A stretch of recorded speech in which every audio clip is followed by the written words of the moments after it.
அங்க என்னப்பா special dish? தெரியலையப்பா, நான் இன்னும் சாப்பிடல. அர்ச்சனா கோயிலுக்கு போயிருக்கா, அவ வந்த அப்புறம் தான் சாப்பிடணும். சரி.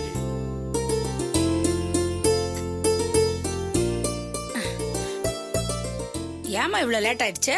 புள்ள பசியோட வந்திருக்கான் பாரு, போய் சாப்பாடு போடு போ. நில்லுங்க.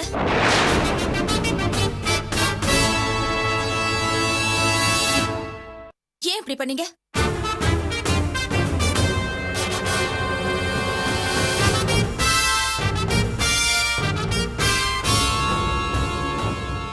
என்ன நினைச்சு இப்படி பண்ணீங்க? என்னம்மா அர்ச்சனா, நீ என்ன சொல்ற? போதும், எனக்கு ஒண்ணும் தெரியாதுன்னு நினைச்சீங்களா? எனக்கு எல்லாம் தெரிஞ்சு போச்சு.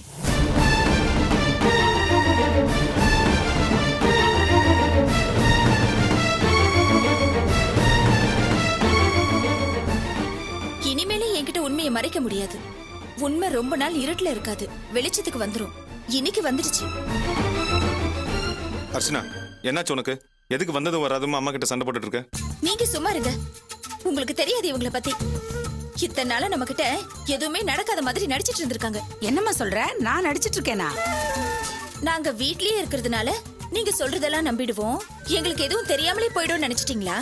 இல்ல அப்படியே தெரிஞ்சாலும் எதுவும் கேட்க மாட்டோம் நினைச்சிட்டீங்களா? எத்தனை நாளைக்கு இப்படி மறைக்க முடியும் நினைக்கிறீங்க? வாசு கிட்ட இப்பதானே பேசிட்டு வந்தோம், அதுக்குள்ள எப்படி இவளுக்கு எல்லா விஷயமும் தெரிஞ்சது? என்ன உண்மை எப்படி தெரிஞ்சிருக்கும்னு யோசிக்கிறீங்களா?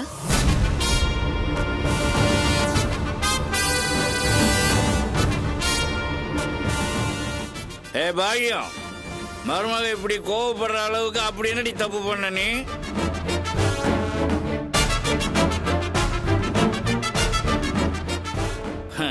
செல்வம் அம்மா முழுசா மாறிட்டாங்கன்னு சொல்லும் போதே நான் சந்தேகப்பட்டேன். இன்னாடா இது கிழக்க உதிக்கிற சூரியன் மேற்க உதிக்குதுன்னு இப்ப தெரிஞ்சு போச்சு. ஒன்றை வரலாம் என்ன பண்ண சொல்லு. அதான் மாமா கேக்குறாருல்ல, என்ன பண்ணீங்கன்னு உங்க வாயாலே சொல்லுங்க. அர்ச்சனா, என்னாச்சு உனக்கு? நீ பாட்டு ஏதோ பேசிட்டு இருக்க. அம்மா எதுவும் பேச நினைக்கிறாங்க, என்ன விஷயம் கொஞ்சம் தெளிவா சொல்லு. அது எப்படி என்னால தெளிவா சொல்ல முடியும்? எல்லாத்தையும் மறைச்சு வச்சு பண்ணது இவங்க தானே, அதை இவங்க வாயிலே சொல்லட்டும்.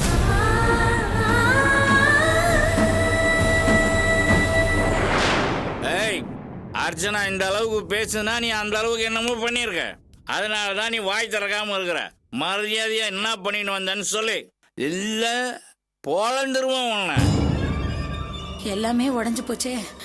இத்தனை நாளா திட்டம் போட்டு யாருக்குமே தெரியாம மறைச்சு வச்சிருந்த ரகசியத்தை இப்பதானே வாசு கிட்ட சொல்லிட்டு வந்தோம், அதுக்குள்ள எப்படி தெரிஞ்சது இவளுக்கு?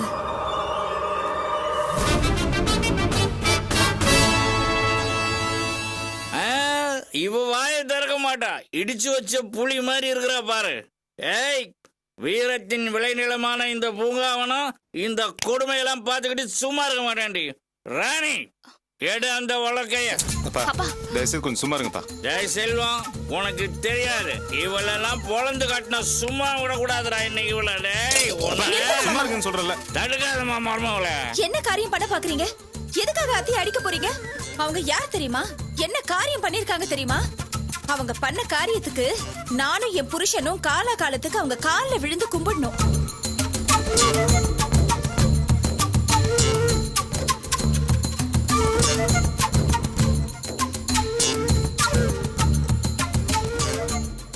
என்னம்மா அர்ச்சனா, எனக்கு அடிச்சதெல்லாம் குப்புன்னு இறங்கி போச்சுமா. ஏதோ பண்ணக்கூடாத பண்ண மாதிரி இவ்வளவு நேரம் நீ பேசினதுனாலதான் மாமா நானும் தம் கட்டி பேசிட்டு இருந்தேன். நீங்க சும்மா இருங்க மாமா. அத்தை என்ன காரியம் பண்ணிருக்காங்கன்னு தெரியுமா உங்களுக்கு? என்ன காரியம் பண்ணிருக்கான்னு தான் தெரியலையம்மா, அதை இன்னும் தான் சொல்ல.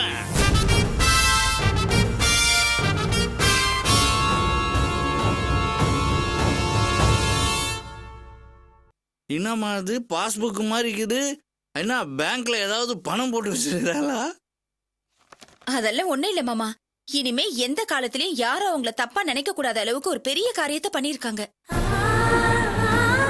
என்ன அர்ச்சனா சொல்ற? கையில அது என்ன புக்கு? காட்டுங்க.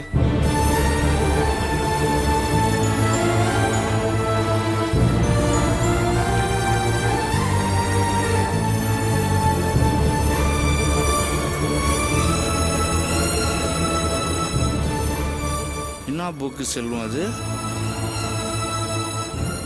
ரியல் எஸ்டேட் பாஸ்புக்குப்பா. ரியல் எஸ்டேட் பாஸ்புக்கா? அப்போ நமக்கெல்லாம் தெரியாம பாக்கியம் எங்கேயாவது நிலம் வாங்கி வச்சிருக்கிறாளா? ஆமா மாமா, திண்டிவனத்துல இருந்து உளுந்தூர்பேட்டை போற வழியில என் பேர்லயும் அவர் பேர்லயும் அரை கிரவுண்ட் இடம் வாங்கி போடணுங்கிறதுக்காக 5000 ரூபாய் அட்வான்ஸ் கட்டியிருக்காங்க. மாசம் மாசம் 1000 ரூபாய் டியூ கட்டணுமா. அதுக்கான பாஸ்புக் தான் இது.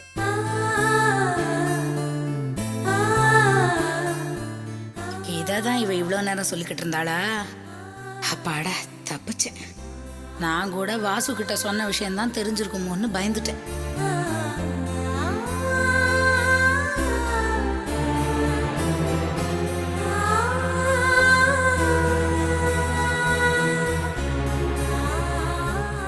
ஏத்த இத நீங்க இங்க யார்கிட்டயும் சொல்லாம ரகசியமா செஞ்சிட முடியும்னு நினைச்சீங்களே? எத்தனை நாளைக்கு இதை மறைக்க முடியும்னு நினைச்சீங்க? ஏமா இந்த விஷயம் உனக்கு எப்படிமா தெரிஞ்சிச்சு? ரங்கநாயகி அக்கா தான் சொன்னாங்க. அந்த அக்கா திண்டிவனத்துல இருந்து உளுந்தூர்பேட்டை போற வழியில அரை கிரவுண்ட் இடம் வாங்கியிருக்காங்க. முன்பணமா 5000 ரூபாய் அட்வான்ஸ் கட்டியிருக்காங்க. மாசம் மாசம் 1000 ரூபாய் வச்சு 50 மாசத்துக்கு கட்டணுமா. இந்த விஷயத்த அத்தை கிட்ட சொல்லிருக்காங்க. அத்தை என்னடானா நம்ம 2 பேர் பேர்லயும் அரை கிரவுண்ட் இடம் வாங்கணுங்கிறதுக்காக 5000 ரூபாய் அட்வான்ஸ் கட்டியிருக்காங்க. இந்த விஷயத்தை வேற நம்ம கிட்ட சொல்லக்கூடாதுன்னு வேற சொல்லிருக்காங்க. அவங்க மாசம் 1000 ரூபாய் எப்படி கட்ட போறேன்னு கேட்டதுக்கு எப்படியே என் வயித்தை கட்டி வாயை கட்டி கட்டிடுவேன்னு சொல்லிருக்காங்க. அந்த அக்கா மனசு கேட்காம எல்லா விஷயத்தையும் என்கிட்ட சொல்லிட்டாங்க. ஏத்த எங்க பேர்ல சொத்து வாங்கணுங்கிறதுக்காக நீங்க உங்க வயித்தை கட்டி வாயை கட்டி மாசம் மாசம் பணம் கட்டணுமா? எங்களுக்கு இப்படி ஒரு சொத்து வேணும்னு நாங்க கேட்டோமா? ஏன் அத்தை எங்களை மேலும் மேலும் உங்களுக்கு கடன் பட வைக்கிறீங்க? ஒருவேளை நீங்க மனசு மாறினத நாங்க நம்பலன்னு யாராவது உங்ககிட்ட சொன்னாங்களா? அப்படி நம்ப வைக்கணுங்கிறதுக்காக தான் உங்களை நீங்களே வருத்திக்கிறீங்களா? சாச்சா அப்படிலாம் இல்லம்மா. செஞ்ச பாவத்துக்கு பரிகாரம் தேடணுங்கிறதுக்காக தான் செல்வம் பேர்லயும் உன் பேர்லயும் இடம் வாங்கணும்னு அந்த பணத்தை கட்டினேன். என்னத்த சொல்றீங்க? நீங்க என்ன பாவம் பண்ணீங்க? எதுக்காக இந்த பிராயச்சித்தம்? நடந்ததெல்லாம் நீங்க வேணா மறந்துருக்கலாம், ஆனா நான் எதையுமே மறக்கலம்மா. என்னத்த சொல்றீங்க? ஏமா நீ கல்யாணம் ஆகி இந்த வீட்டுக்கு வரும்போது 45 பவுன் நகையோட மகாலட்சுமி மாதிரி தானே வந்த. அந்த நகையை வச்சுதானே ஒரு சொத்து வாங்கணுங்கிறதுக்காக நல்லவங்க கெட்டவங்கன்னு யாருன்னே தெரியாம 3 லட்சம் ரூபாயை கொடுத்து ஒரு இடத்த வாங்கினேன். அதுதான் வீணா போயிடுச்சே. அது ஒன்றும் வீணா போலியம்மா. அதான் அந்த பணம் நம்மளுக்கு திருப்பி கிடைச்சிருச்சுல்ல. அந்த பணத்தை வச்சு தானே வீட்டு பத்திரத்தை மீட்டோம். அது சரிப்பா. அப்ப நான் இவகிட்ட நகையை கேட்டு வாங்கின நேரமோ என்னமோ இன்னி வரைக்கும் இவ கழுத்துல ஒரு பொட்டு நகை ஏறல. அது என் மனசை எப்படி உறுத்திக்கிட்டே இருந்துச்சு தெரியுமா? அந்த நேரம் தான் என்னால அந்த சொத்தை வாங்க முடியல. அதுக்கு பரிகாரமா தான் இப்போ உன் பேர்லயும் இவ பேர்லயும் ஒரு இடத்த வாங்கணும்னு நான் முடிவு பண்ணி அந்த பணத்தை கொடுத்தேன். இந்த விஷயத்த உங்ககிட்ட எல்லாம் சொல்ல வேணான்னு ரங்கநாயகி கிட்ட சொல்லியிருந்தேன். அவ மனசு கேட்காம சொல்லிட்டா போல இருக்கு. நீ இதை ஒன்றும் பெருசுப்படுத்தாதப்பா. இதுல எனக்கு எந்த கஷ்டமும் இல்ல. போதும்மா, இது வரைக்கும் நீங்க எங்களுக்காக செஞ்சது எல்லாமே போதும்.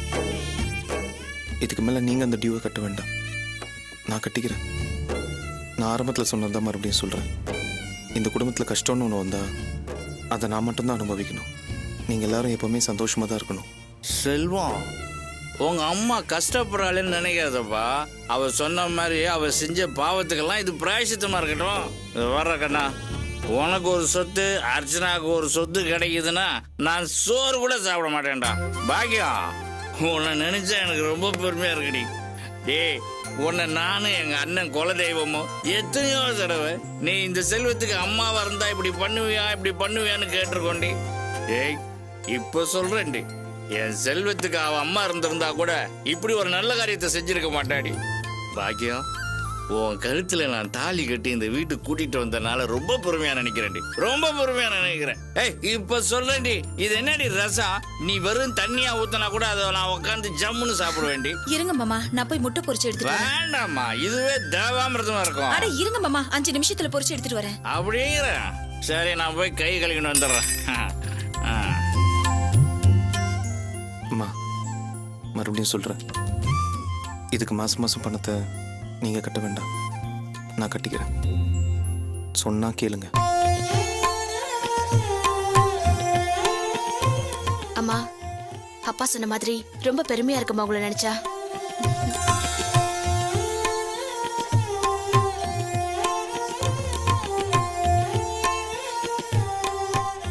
அர்ச்சனா செல்வத்துக்கு சொத்து வாங்குறதுக்காக நான் கஷ்டப்பட்டேன்னு எல்லாரும் நம்பிட்டீங்கல்ல. இது சொத்து வாங்குறதுக்கான ஏற்பாடு இல்ல, இருக்கிற சொத்தை புடுங்கிறதுக்கான நடிப்பு. நான் அடியோட மாறிட்டேன்னு நினைச்சு கொஞ்ச நாளைக்கு எல்லாரும் சந்தோஷப்பட்டுக்கோங்க.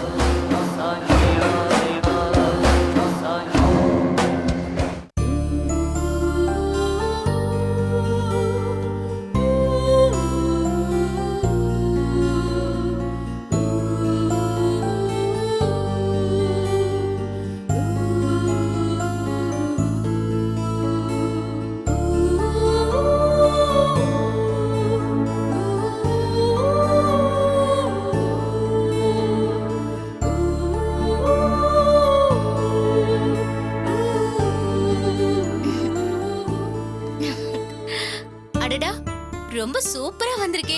பிரியா, உனக்குள்ள இவ்ளோ டேலண்டா? சூப்பர். இந்த விஷயத்த உடனே தீனாக்கு ஃபோன் பண்ணி சொல்லணும்.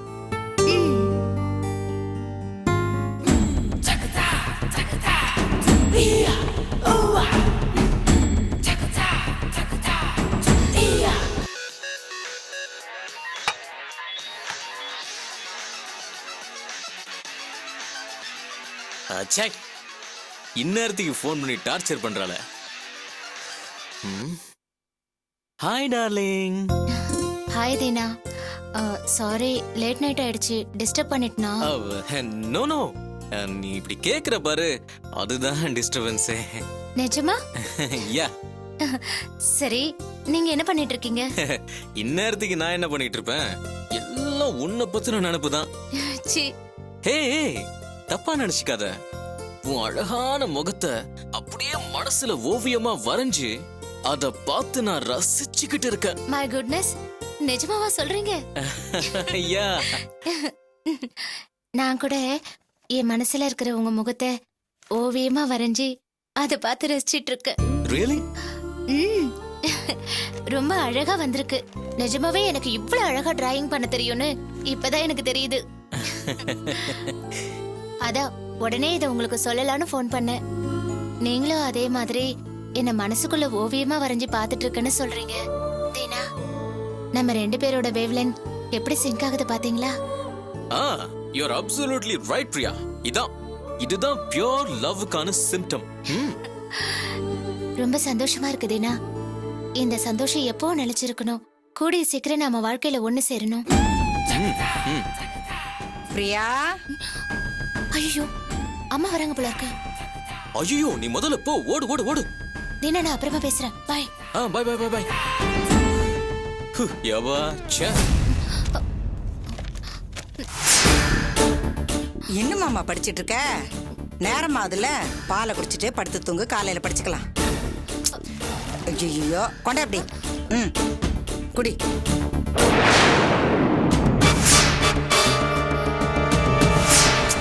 குடி.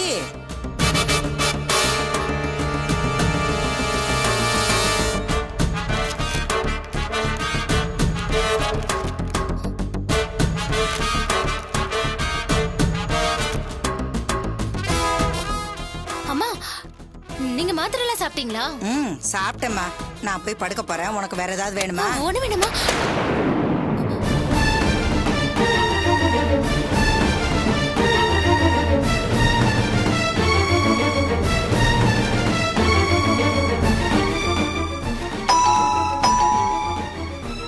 இந்நேரத்துக்கு யாரு காலிங் பெல் அடிக்கிறாங்க?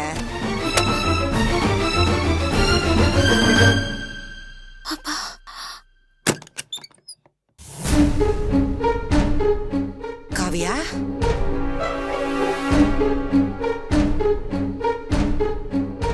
என்னம்மா இந்த நேரத்துல?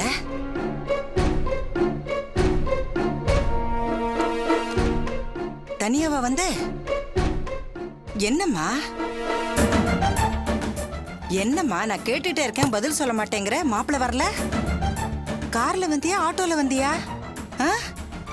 என்ன காவியா, இவ்ளோ லேட் நைட்ல வந்திருக்க? என்னாச்சு? யாருகிட்ட பேசிக்கிட்டு இருக்கீங்க இந்த நேரத்துல? அடடே காவியா, வாமா. என்னம்மா இந்த நேரத்துல? ஆமா, மாப்பிள்ள வரல? என்னம்மா காவியா, எதுக்குமே பதில் சொல்ல மாட்டேங்கிற? என்ன நடந்ததுன்னு சொல்லுமா. என் நெஞ்செல்லாம் படபடங்குது. சிவகாமி, ஏன் இப்ப பதற? என்னங்க, இந்த ராத்திரில இவ தனியா வந்து நிக்கிறா? பதறாம என்ன பண்ண சொல்றீங்க? தனியா வந்தா என்ன? நீ கொஞ்சம் சும்மா இரு. காவியா, நீ சொல்லுமா, என்ன விஷயம்? ஏன் இந்த நேரத்துல வந்திருக்க? உங்க அம்மா பதறா இல்ல? சும்மா உங்களெல்லாம் பார்த்துட்டு போலான்னு தான்ப்பா வந்தேன். அதுக்கு நீ பகல் நேரத்துல வந்திருக்கலாம்ல. இந்த நேரத்துல வந்ததுனால தானே உங்க அம்மா பயப்படுறா. என்னங்க காவியா இந்த நேரத்துல வந்திருக்கா? தெரியலையே. என்னம்மா திடீர்னு வந்திருக்க? வீட்ல ஏதாவது பிரச்சனையா? அதெல்லாம் ஒண்ணும் இல்லைண்ணா. செரி ஃபாரின் போறாரு. நான் அவர் இப்பதான் ஏர்போர்ட்ல டிராப் பண்ணிட்டு வீட்டுக்கு போற வழியில உங்களெல்லாம் பார்த்துட்டு போலான்னு தோணுச்சு. கல்யாணம் ஆனதுல இருந்து நான் நம்ம வீட்டுல 2-3 நாள் கூட தங்கினது இல்லையா. அவர் வரதுக்கு இன்னும் 1 வாரம் ஆகும். அது வரைக்கும் இங்க இருந்துட்டு போலான்னு வந்தேன்.